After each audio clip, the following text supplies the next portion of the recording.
नमस्कार, म्हजें नांव सोनिया। आज हांवें एक अशी कविता बरयल्ली आसा जी कविता प्रत्येकाच्या मनान आयिल्ली आसतली। हे कवितेचो विशय म्हटल्यार पिरियड्स आनी चवथ असो आसा। तर कांयशे जाणांक चवथ मेळोंक नासतली किंवा मेळ्ळ्या आसतली पण तरी टेंशन आसतलें। सो ही कविता बी तेचेरूच आदारीत आसा। सो कवितेचें नांव आसा आपडी तूं मातसो थारो धर। 5 दीस तूं थारो धर, म्हजी चवथ इबाड करूं नाका। आपडी 5 दीस तूं थारो धर, म्हजी चवथ इबाड करूं नाका। सोंसपाक ना जावचें असो चवथीक धपको दिल्यार तुवें म्हाका। सोंसपाक ना जावचें असो चवथीक धपको दिल्यार तुवें म्हाका। देवा खातीर रांगोळी घालपाक जाय, सांजच्यो आरत्यो म्हाका गावपाक जाय। देवा खातीर रांगोळी घालपाक जाय, सांजच्यो आरत्यो म्हाका गावपाक जाय। मम्मी, काकी, आजये वांगडा फुगड्यो म्हाका घालपाक जाय। मम्मी, काकी, आजये वांगडा फुगड्यो म्हाका घालपाक जाय।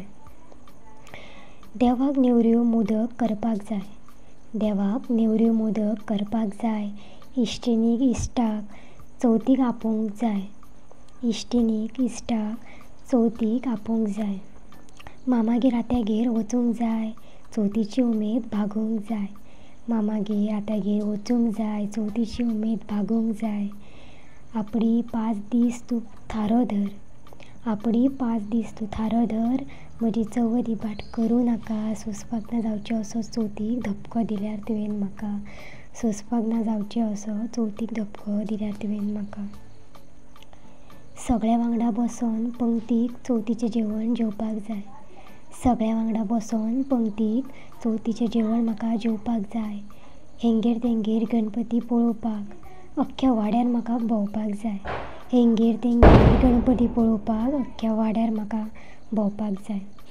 5व्या दिसा विसर्जनाक, 5व्या दिसा विसर्जनाक गणपती बाप्पा मोरया म्हणत फाटल्यान समय घेवन वचपाक जाय।